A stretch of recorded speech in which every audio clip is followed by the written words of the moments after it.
Bismillahirrahmanirrahim. Assalamualaikum warahmatullahi wabarakatuh. Perkenalkan, nama saya Fadil Hidayat dengan NIM 19921400021, mahasiswa Universitas Negeri Makassar, Fakultas Ekonomi dan Bisnis, Program Studi Akuntansi S1. Dengan adanya video ini, saya bermaksud untuk memenuhi tugas mata kuliah Seminar Akuntansi dengan dosen pengampu yaitu Ibu Samsinar, SPD, SE, MSI, AK. Nah, pada kesempatan kali ini, saya akan mempresentasikan proposal penelitian saya dengan judul Analisis Transparansi dan Akuntabilitas Pengelolaan Dana Bantuan Operasional Sekolah atau Dana BOS di MTS Al-Ma'arif Tanite Amula. Langsung saja, kita masuk ke bab pertama, yaitu pendahuluan. Adapun yang melatar belakangi masalah dalam penelitian ini yaitu keberlanjutan pendidikan yang berkualitas dapat terhambat oleh fasilitas pendidikan yang tidak memadai seperti biaya pendidikan yang relatif tinggi secara keseluruhan. Salah satu faktor penting dalam mencapai tujuan pendidikan ialah biaya pendidikan. Nah, Kementerian Pendidikan dan Kebudayaan bekerja sama atas nama pemerintah menawarkan dana bantuan operasional sekolah yang sudah terdaftar sekolahnya.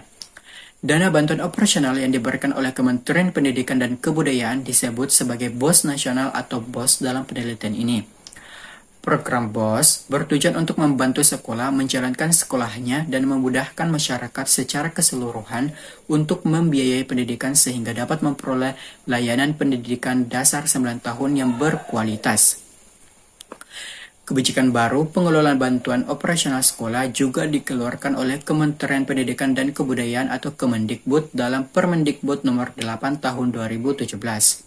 Melalui Permendikbud ini akan mendorong pengelolaan keuangan pendidikan yang lebih baik dengan menjadikan belanja pendidikan lebih transparan dan akuntabel, yang akan meningkatkan kualitas belanja pendidikan. Sekolah yang menganut transparansi dan akuntabilitas pengelolaan keuangan dianggap dapat dipercaya oleh masyarakat. Sebaliknya, sekolah kehilangan kepercayaan masyarakat jika gagal menerapkan akuntabilitas dan transparansi dalam pengelolaan keuangannya. Berdasarkan uraian di atas, maka peneliti tertarik untuk meneliti tentang analisis transparansi dan akuntabilitas pengelolaan dana bantuan operasional sekolah atau dana BOS di MTS Al-Ma'arif Tanite Amula. Baik, selanjutnya kita masuk pada rumusan masalah.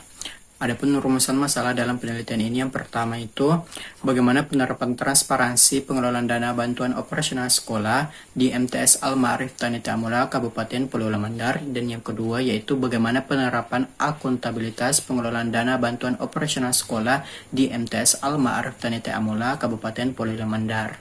Selanjutnya yaitu tujuan penelitian. Nah, tujuan penelitian yang pertama itu untuk mengetahui penerapan transparansi pengelolaan dana bantuan operasional sekolah di MTS Al-Ma'arif Tanite Amula Kabupaten Pulau Mandar, dan yang kedua yaitu untuk mengetahui penerapan akuntabilitas pengelolaan dana bantuan operasional sekolah di MTS Al-Ma'arif Tanite Amula Kabupaten Polewali Mandar. Selanjutnya, manfaat penelitian. Manfaat penelitian di sini ada dua. Yang pertama itu manfaat praktis, di mana manfaat ini ditujukan untuk pemerintah, siswa dan orang tua serta sekolah.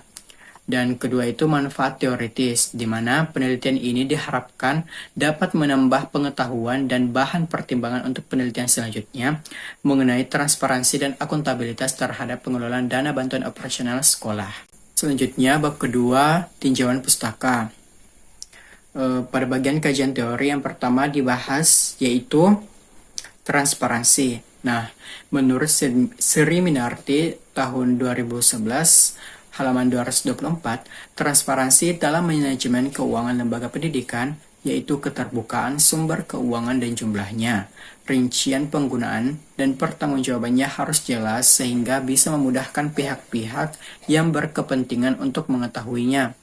Adapun indikator tercapainya transparansi yaitu setiap madrasah wajib menerbitkan dokumen transparansi informasi yang komprehensif sesuai dengan petunjuk teknis pengelolaan bantuan operasional sekolah tahun 2021, menerapkan kebijakan transparansi dan anti korupsi sebagai bentuk tanggung jawab dan pengelolaan penggunaan dana BOS.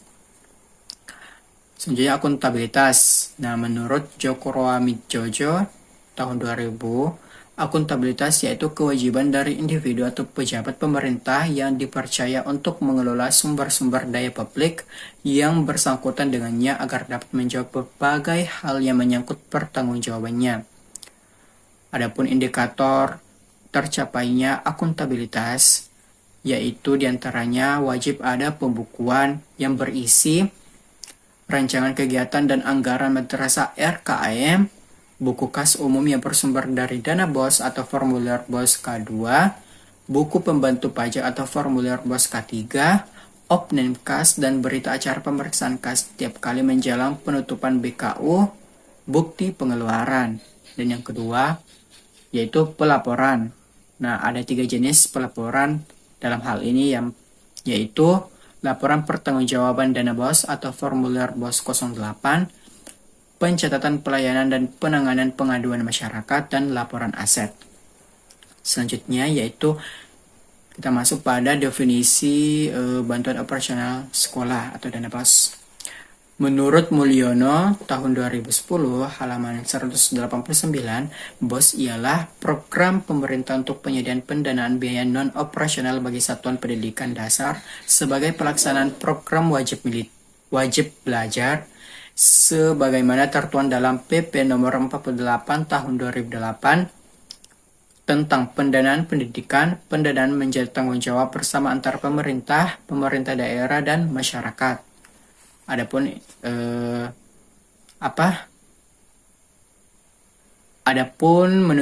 menurut petunjuk teknis penggunaan dana BOS yang diterima oleh sekolah dapat digunakan untuk membiayai komponen kegiatan-kegiatan berikut. Yang pertama itu kegiatan pembelajaran, yang kedua kegiatan ekstrakurikuler, yang ketiga kegiatan evaluasi pembelajaran dan ekstrakurikuler, yang keempat kegiatan pengembangan potensi siswa, yang kelima pengembangan keprofesian guru dan tenaga kependidikan, serta pengembangan manajemen sekolah, yang keenam pembayaran honor rutin, yang ketujuh pemeliharaan sarana dan prasarana madrasah, yang kedelapan pengembangan perpustakaan, yang kesembilan kegiatan penerimaan peserta didik baru, yang kesepuluh masa ta'aruf siswa madrasah, yang ke-11 pengelolaan madrasah, yang ke-12 langganan daya dan jasa, yang ke-13 pembelian atau perawatan alat multimedia pembelajaran termasuk penunjang UNBK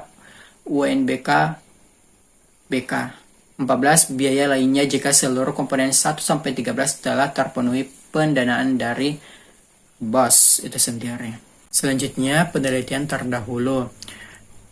Yang pertama, San Equati tahun 2016 dengan judul Penelitian Transparansi dan Akuntabilitas dalam Pengelolaan Dana BOS Studi Kasus di SMPN 03 Kota Tangerang Selatan. Hasil penelitian menunjukkan bahwa transparansi dan akuntabilitas dalam pengelolaan dana bantuan operasional sekolah berhasil diterapkan di SMPN 03 Tangerang Selatan sesuai petunjuk teknis BOS.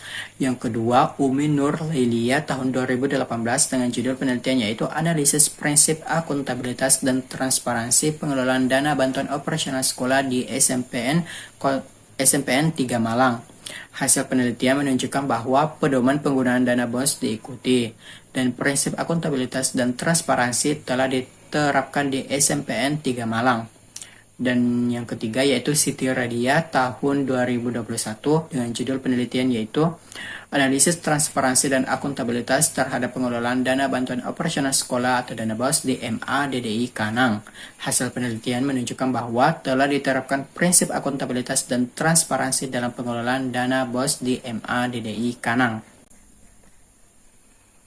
Selanjutnya kita masuk pada bab ketiga yaitu metodologi penelitian. Yang pertama dibahas itu variabel dan desain penelitian. Nah, variabel bebas dalam penelitian ini yaitu transparansi sebagai variabel X1 dan akuntabilitas sebagai variabel X2 serta pengelolaan dana bantuan operasional sekolah di MTS Al-Ma'arif Tanite Amula itu sebagai variabel terikat atau variabel Y. Nah, sedangkan untuk desain penelitian dapat dilihat sebagai gambar di samping. Selanjutnya yaitu populasi dan sampel. Nah, populasi dalam penelitian ini adalah sekolah MTS Al-Ma'arif Tanite Amula Kabupaten Polewali Mandar. Sedangkan sampel dalam hal ini Pengambilan sampel dalam penelitian ini adalah dengan menggunakan teknik purposive sampling yang merupakan penentuan sampel berdasarkan kriteria tertentu sesuai yang dikehendaki peneliti. Adapun sampel dalam penelitian ini yaitu laporan administrasi madrasah. Selanjutnya, teknik pengumpulan dan analisis data. Nah, teknik pengumpulan data di sini ada 3. Yang pertama itu observasi, kemudian wawancara, kemudian dokumentasi. Dan untuk teknik analisis data juga ada 3. Yang pertama itu reduksi data, penyajian data, dan penarikan kesimpulan.